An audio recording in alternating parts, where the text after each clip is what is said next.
La política económica vuelve a centrar hoy el espacio de la Facultad de Ciencias Económicas y Empresariales de la UNED en Sin Distancias para hablar del mercado político y la corrupción. Es la tercera entrega de la serie coordinada por los profesores de Política Económica de la UNED, Enrique San Martín y Gonzalo Escribano, en la que abordamos los problemas actuales de la economía y de la sociedad y las aportaciones y visión que se hace de ellos desde la política económica. Hoy vamos a contar con la aportación de Javier Casares Ripoll, catedrático de la Universidad Complutense de Madrid. Es coordinador del Consejo de Redacción de la revista Distribución y Consumo. Entre sus libros destacan El pensamiento en la política económica y Ética, Economía y Política. Su publicación más reciente es el libro Política Económica Española de 2019, codirigido con el profesor Carlos Velasco de la UNED. En este libro firma el capítulo titulado Algunas ideas sobre el marco económico y social de la política económica en España. Con él conversa ya el profesor Enrique San Martín. Buenos días, hoy tenemos aquí a Javier Casares, catedrático de Política Económica de la Universidad Complutense de Madrid, y le hemos invitado para hablar sobre política económica, el mercado político económico y la corrupción. Lo primero que quería preguntarle a Javier es que algunas de sus últimas publicaciones, o más que sus últimas publicaciones, algunos de sus libros, ¿no?, han versado sobre estos temas, y quería preguntarle cómo surgió su interés por toda esta problemática. Bueno, yo siempre he estado muy interesado por lo que hacen los gobiernos en materia económica, y ese es el campo de desenvolvimiento de la política económica, porque muchas veces hablamos de la economía, pero en la economía los gobiernos tienen un papel decisivo. Y cuando hablo de gobiernos, hablo de todo el sector público, el gobierno de un ayuntamiento, el gobierno de una comunidad autónoma, el gobierno de la Comisión Europea, de un banco central. Y entonces de ahí ya me fui interesando por todo el proceso de elaboración de la política económica, quiénes lo desarrollan. Claro, inmediatamente aparecieron temas derivados como ese del mercado político económico y el tema de la corrupción y del despilfarro, que son cuestiones básicas a la hora de analizar el papel de los gobiernos. Lo que veo es que su libro Ética, Economía y Política es de 2011, o sea que coincidiría justo con la crisis económica. Sí, exactamente. Bueno, se puede decir que es casual porque yo lo llevaba planteándome las ideas de ese libro bastante tiempo, pero bueno, sí, surgió en ese momento porque además, claro, todos los problemas de corrupción se desataron porque había yo creo que algunos temas de corrupción y despilfarro eran invisibles, ¿no? O se les daba poca importancia en el contexto de una etapa de crecimiento que continuamente aumentaba el Producto Nacional Bruto, con un desempleo aceptable, etcétera. Entonces ya con la crisis, pues todos los problemas derivados como son la corrupción, el despilfarro, los problemas políticos, etcétera, pues se desataron. Y entonces, claro, la irrupción de la cuestión ética era muy importante, porque no hay que olvidar que la economía, aunque muchos no lo reconocen o se les olvida, tiene raíces éticas. Los primeros economistas realmente se interesaron por cuestiones éticas. Incluso el famoso Adam Smith, tan conocido incluso por los no economistas, era un moralista fundamentalmente, ¿no? Y hoy en concreto queríamos centrarnos en lo que ya ha mencionado usted, el mercado político-económico, ¿no? ¿Qué entiende usted por este concepto, esta idea? Pues muy sencillo. Al fin y al cabo es que la política económica se desenvuelve en un mercado como el de las manzanas o las mandarinas, es decir, un mercado con oferta, demanda y precio. ¿Cuál es la oferta? Pues la que hacen los políticos, con la compañía de los burócratas, que son medidas de política económica. ¿Cuál es la demanda? La que hacen los ciudadanos y sobre todo los grupos de presión, aquellos que son capaces de influir. ¿Y cuál es el precio? Pues normalmente el voto. El voto es el precio en este mercado político-económico. Entonces, en este mercado, claro, aparecen clientelas, igual que el frutero o que el vendedor de trajes o lo que sea tienen sus clientelas, pues los decisores de política económica también tienen sus clientelas, que son los grupos de presión y que son en sentido amplio los ciudadanos. Pero, sobre todo, los grupos de interés que tienen más capacidad de influencia, que es lo que llamamos grupos de presión. ¿Y cuáles serían los puntos clave para entender, además de los grupos de presión, los puntos claves para entender este mercado político-económico? Pues yo creo que hay una cuestión básica y es que enlaza con las consideraciones éticas que he dicho anteriormente. Y es si los decisores de política económica son, digamos, guardianes idealistas del bienestar y que buscan siempre el bienestar o estas grandes palabras, la justicia, el progreso, la libertad, o buscan sus intereses particulares, maximizar, digamos, en la jerga económica, maximizar su utilidad individual. Y esta es una cuestión fundamental, porque, por ejemplo, Aristóteles o los grandes tratadistas griegos, Platón, pensaban que los gobernantes debían ser filósofos, es decir, amantes de la sabiduría o gente con grandes dosis de ética. Los legisladores debían ser altruistas, desinteresados. El propio Keynes, el economista Keynes, tan importante en el desenvolvimiento de las políticas posteriores a la Segunda Guerra Mundial, pues también hablaba de lo que se llamó luego supuestos de Harvey Road, es decir, pensar que los decisores de política económica son personas cultas, juiciosas, bondadosas, que buscan el bien común. Entonces, claro, esta sería la versión positiva o más usual de guardianes idealistas del bienestar. Pero nos podemos plantear en qué medida no buscan maximizar también su utilidad individual. ¿Qué quiere decir su utilidad individual? Pues sus rentas, sus coches, sus teléfonos móviles, su prestigio, sus votos, etc. Y esta es la cuestión decisiva. Entonces, en la medida en que también busquen maximizar sus intereses personales, ese mercado político-económico empieza a tener más fuerza, porque nos interesa desarrollar medidas que nos favorezcan personalmente, que favorezcan al decisor personalmente, que le permitan mantenerse en el poder, que le permitan aumentar su poder, que le permitan aumentar sus rentas personales, que les permitan colocar a gente afín, etcétera, etcétera. Y esta es la cuestión básica, y para mí todos los elementos políticos giran en torno a esta distinción. ¿Son los políticos guardianes idealistas del bienestar o buscan maximizar sus intereses personales? ¿Y a esa pregunta hay una respuesta histórica? ¿Hasta cierto momento eran así y a partir de ahora han cambiado? ¿Esto es una o es el relativismo moral del siglo XX? O... No, yo creo que siempre, es decir, a lo mejor no hay que ser tan radical y decir, siempre hay un componente de idealismo, devaluando esta palabra, ¿no? Pero un componente, digamos, de interés por la cosa pública, y siempre hay un componente de interés personal. Y yo creo que eso ha ocurrido siempre. Lo que ocurre es que hoy en día, en las modernas democracias representativas, pues hay que replanteárselo, porque en muchos casos, ya digo que con las teorías de Keynes y de algunos otros autores, pues se planteó, no, si son personas siempre cultas, juiciosas y que buscan el bien común. Y a veces nos podemos plantear, oiga, pero también tienen sus intereses personales y pueden primar los intereses personales. Entonces, yo creo que siempre, respondiendo de una forma más concreta a tu pregunta, siempre ha habido un componente de interés personal y un componente, digamos, de interés general, o esto que decía Platón, de los legisladores altruistas, desinteresados y que buscan el bien común. Siempre ha habido un componente de esa búsqueda del bien común, pero siempre ha habido un componente de búsqueda de intereses personales. Y lo importante es que hay que saberlo. Quizá el problema, o una parte del problema, podemos decir, es que mientras que un rey tiene garantizado su puesto, no tiene por qué maximizar o optimizar su utilidad personal en un periodo de tiempo muy corto, porque luego va a dejar de ejercer, ¿no? Claro.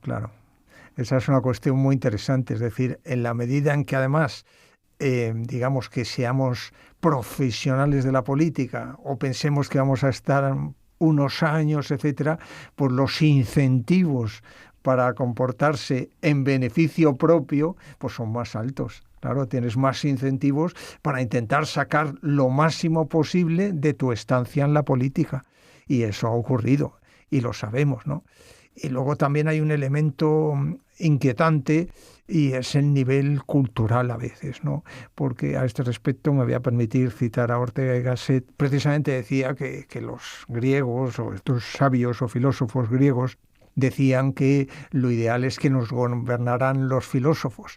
Y él decía, Ortega, mojando la pluma en ácido sulfúrico, es decir, de una forma muy crítica, decía: no hay que aspirar a tanto, conformémonos con mucho menos, conformémonos con que no nos gobiernen analfabetos. Perdón por la dureza de la expresión, pero al fin y al cabo es de Ortega, ¿no? Es decir, que también un poco el gran problema, o uno de los grandes problemas, es que a veces las personas que acceden a cargos públicos de una forma absolutamente legítima, pero su nivel formativo es relativamente reducido, ¿no? Con lo cual, pues estamos un poco en esa disyuntiva dramática que nos plantea Ortega. ¿Y no cree usted que si asumimos la existencia de este mercado político-económico, parece en cierto modo lógica esa desafección de gran parte de los consumidores o de los votantes o del público en general con la clase política, puesto que se piensa que están ahí simplemente por su beneficio personal?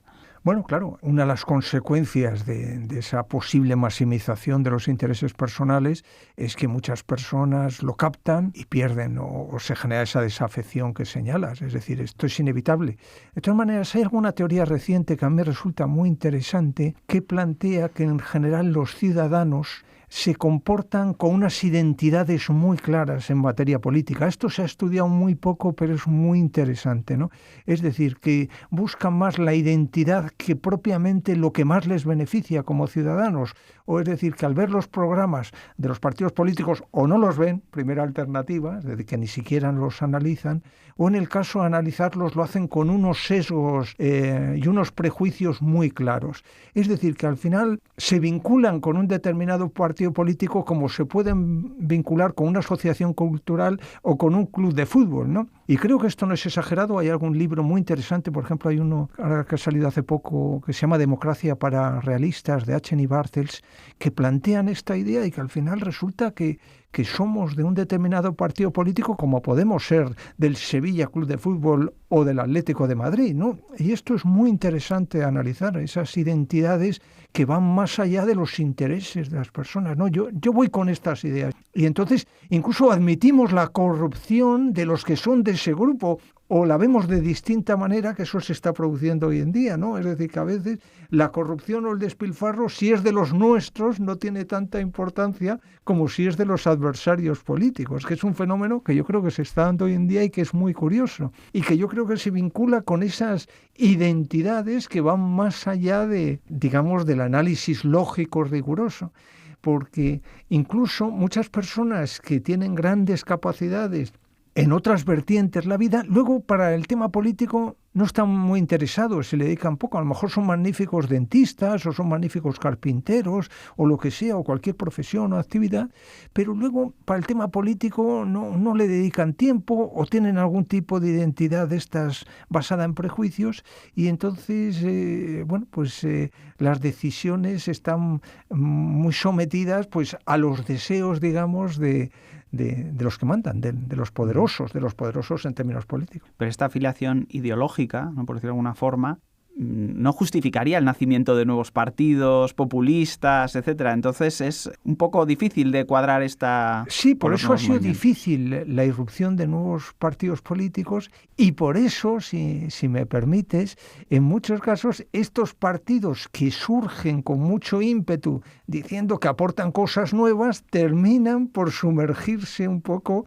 en la corriente dominante y por ser partidos, digamos, del sistema, por decirlo de alguna manera, y por aportar pocas cuestiones distintas. Es decir, al final, realmente, esto también se ha tratado en alguna ocasión en el campo, ya no tanto de la política económica, sino el campo general de la política, hablando de la ley de hierro, la oligarquía, que es una ley de Michels, de principios del siglo XX, que plantea que siempre hay pequeños grupos que se apoderan del poder y que dominan las organizaciones, todas las organizaciones, y por supuesto las políticas, pero también los sindicatos, también las asociaciones culturales, los grupos de teatro o el club de fútbol del Atlético Escalerillas. Es decir, que toda asociación termina por ser dominada por pequeños grupos que son los que tienen mayores intereses inclusivos, que son los que tienen más poder, que son los que en definitiva se apoderan del grupo y toman todas las decisiones. Yo creo que es muy interesante esta apreciación de la ley de hierro o la oligarquía. Siempre hay pequeños grupos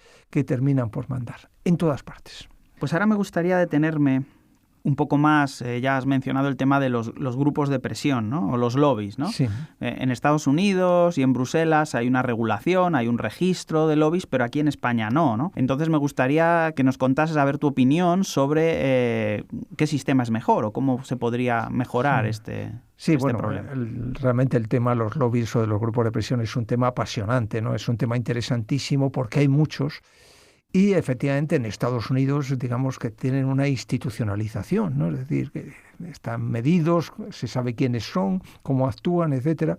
Bruselas también lo ha intentado, porque al fin y al cabo Bruselas es el paraíso, los lobbies, ¿no? Es decir, allí están todos representados, ¿no? Y todos pugnando por sus intereses.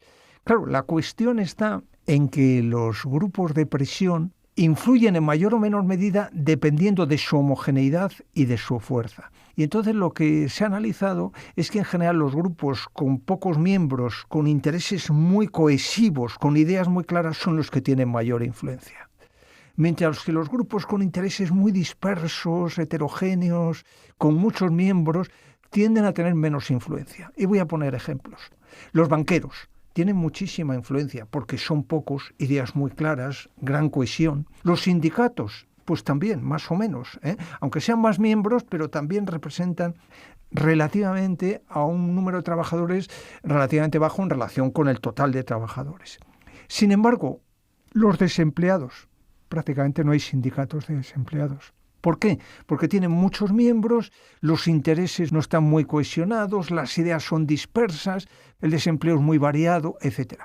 Entonces vemos que a la hora de presionar y de influir, los grupos de presión, esto con más fuerza, ¿no? Otro grupo de presión que siempre ha tenido mucha fuerza históricamente, que se suele analizar, pues por ejemplo, el de los controladores aéreos o el de los pilotos, etc. ¿Por qué? Porque reúnen esas características de pocos miembros, ideas muy claras, cohesión, etc. Mientras que ya digo que el grupo de los desempleados o de las viudas, por citar otro grupo, pues son grupos muy desorganizados. Y por lo tanto son grupos de interés, tienen intereses comunes, pero con muy poca capacidad de influencia.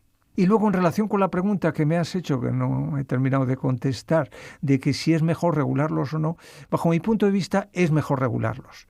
Pero siempre sabiendo que a veces es poner vallas al campo, porque los grupos de presión aparecen por todas partes y florecen como muchas flores en primavera, vamos, que están en todas partes y son muy variados. Y a veces es muy difícil medirlos y cuantificarlos y lograr establecer pautas de regulación. Pero en cualquier caso, sobre todo en las áreas donde se puede ejercer más poder, yo creo que sí es conveniente la regulación. Yo creo que también que hay diferentes niveles de tolerancia según para qué lobbies, ¿no?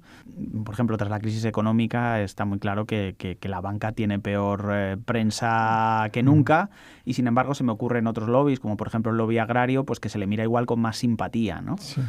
Sí, no, esa es una cuestión muy interesante, efectivamente. Luego los lobbies, hay algunos que son capaces de generar más o menos simpatías y dependiendo de las crisis o de los acontecimientos económicos, pues estos fenómenos se agudizan. Y además yo creo, bueno, casi voy a repetir tus palabras porque efectivamente, pues ahora mismo el lobby de la banca es un lobby en caída libre, ¿no? Digamos desde el punto de vista del prestigio, etcétera. Y mientras que hay otros que efectivamente pues tienen una consideración muy alta, como es el de los agricultores, no digamos los defensores del cambio climático, por decir algo que ahora mismo, bueno, no del cambio climático, sino de combatir con medidas drásticas el cambio climático, digamos que son ahora mismo grupos muy poderosos y digamos que tienen una corriente muy favorable de la población a su favor. Sobre este particular yo quisiera decir que a veces hay olas, ¿no? Hay olas en la opinión pública favorables a determinados temas, ¿no? Y entonces en un momento dado pues cogemos la ola de la educación, por ejemplo, en otro momento está la ola del medio ambiente, ahora está la ola del cambio climático, en otro momento de la pobreza o de combatir la pobreza.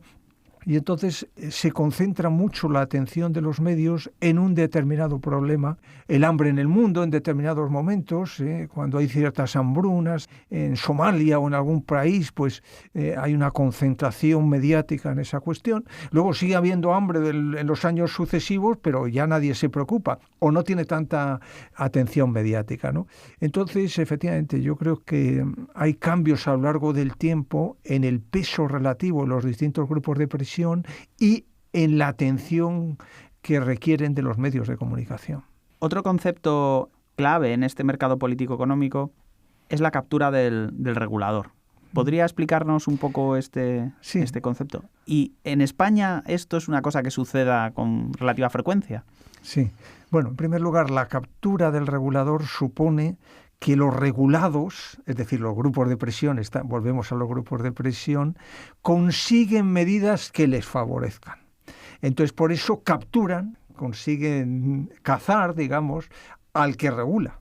Y entonces, por ejemplo, voy a cambiar de sector, por ejemplo, pues las eléctricas intentan capturar al regulador eléctrico, las empresas del agua intentan capturar al regulador del agua, los agricultores intentan capturar al Ministerio de Agricultura o a las consejerías de Agricultura, los industriales al de Industria, etcétera. Entonces, realmente, incluso hubo una teoría muy interesante que hablaba de que al final muchos ministerios u órganos administrativos se convertían en supersindicatos del sector. Es decir, que eran como una especie de sindicato en las alturas que se dedicaba a defender a ese sector. En vez de ser un ministerio que buscara el bien común o el bien común en el sentido de toda la población, pues se concentraban en los agricultores, en los industriales, en los constructores, y entonces con una visión, digamos, particularista de la sociedad. Entonces hay que tener en cuenta que los grupos de presión y esta concepción, digamos, la sociedad lleva a lo que se llama particularismo, es decir, a una visión particular la sociedad, de aquello que beneficia a tu grupo particular, ¿no? Que se da también en muchos sectores muy variados, incluso la cultura, por ejemplo, pues la industria del cine, que también pues ha tenido episodios muy llamativos al respecto, es decir, todos aquellos que buscan subvenciones, créditos preferenciales, etcétera, y por lo tanto necesitan capturar al legislador, capturar al regulador, capturar al subvencionador, a aquel que les va a ayudar. En este caso, a mí se me ha ocurrido que las puertas giratorias podrían ser una evidencia de la captura del regulador, ¿no? Bueno, siempre se ha hablado que es un pago de favores. Sí, las puertas giratorias, digamos que es una visión, si se quiere, iba a decir obscena, pero bueno, quizá no es la palabra más adecuada, pero sí una visión irregular de este proceso de captura del regulador, ¿no? Es decir, no solamente se le captura y se consiguen medidas favorables, sino que luego posteriormente, cuando abandona la vida política, pues le ofrecemos un cargo en el sector al cual ha favorecido, al cual ha regulado. Entonces, o bien en un sector cercano, ¿no? Entonces, evidentemente, pues es una visión, digamos, una derivación heterodoxa de lo deseable, ¿no? Puesto que realmente lo que estamos haciendo es abrir las puertas, en este caso giratorias, en otros sectores al político que nos ha ayudado. Entonces, hasta aquí, todo lo que estamos hablando puede ser más o menos ético, pero en principio todo es legal, ¿no? Es decir, que una industria defienda sus intereses en un sector ante el gobierno, pues todo lógico, ¿no? Sí, claro. Pero estamos en la antesala de la corrupción. Sí, estamos en la antesala. Es más, las fronteras de la corrupción a veces son muy porosas, ¿no? Pues claro, hablamos de la corrupción como la transferencia ilegal de fondos a los que toman las decisiones, digo en el ámbito público, ¿no? Y entonces la transferencia ilegal de fondos o de retribuciones en especie, ¿no? Porque no siempre son fondos financieros, sino que pueden ser retribuciones en especie. Pero claro, hoy en día esa visión burda de la corrupción, es decir, del maletín en una gasolinera con las luces apagadas y demás, o el maletín al árbitro del Atlético Escalerías, no sé qué, esa visión burda se da muy poco, yo creo que se da mucho menos que antes, y se buscan sistemas mucho más sofisticados y mucho más complejos de analizar. Por ejemplo, regalos al corrupto diferidos en el tiempo. O, por ejemplo, permitirle el acceso o regalarle viviendas, pero también a lo largo del tiempo, no inmediatamente. O hacerle un regalo por la boda de su hija. O bien, que esto también se ha dado en muchas ocasiones, por ejemplo, editarle las memorias y darle un anticipo de 1 millón de euros, se venda lo que se venda. O bien, contratar las obras de arte del cónyuge, de la pareja, que también se ha dado. Entonces vemos que son formas muy, muy alambicadas y muy complejas y que no son esos maletines burdos en los cuales a veces se piensa, ¿no? Sino que a veces hay formas pues muy sofisticadas, pero que no dejan de ser corrupción. al fin y al cabo, y como has dicho, en la antesala, pues la propia puerta giratoria, porque si realmente una persona que nos ha regulado y que nos ha dado grandes ayudas o nos ha subvencionado y luego le colocamos en nuestra propia empresa o en nuestro sector o en alguna fundación afín, pues no sé, está ahí en el borde, ¿no? ¿Y cómo solucionamos esto? Bueno, las soluciones de la corrupción. De la corrupción, de quizá un exceso de mercado político económico que deje de buscar el bien común. Bueno, las soluciones son muy complejas. Es decir, yo creo que en primer lugar, yo siempre lo digo y esto puede ser cuestionable, hay un problema ético. Entonces, la subida, digamos, del nivel moral de la sociedad beneficia, la caída del nivel moral perjudica. En el momento en que haya una sociedad con criterios laxos para medir la corrupción, es decir, en sociedades que se suelen llamar corruptocracias o cleptocracias, gobiernos de ladrones, etcétera, pues todo se asume mucho más fácilmente. Esa es la verdad. En cambio, si ponemos el listón moral más alto y en general hay una visión por parte de los ciudadanos de las cuestiones desde un punto de vista ético, pues lógicamente la corrupción va a disminuir. Luego, en segundo lugar, está la educación. Es decir, primero la cuestión ética, segundo la educación, también un poco para contribuir a generar valores favorables a la lucha contra la corrupción y valores favorables a la consideración ética, a la actividad económica. Entonces yo creo que la educación es fundamental, porque hoy en día, claro, se habla mucho de formación y la formación es muy importante, formación profesional, conocer las técnicas, etcétera. Pero la educación va mucho más allá que la formación. La educación supone la aparición de valores y supone la consideración de lo que es bueno y lo que es malo, etcétera.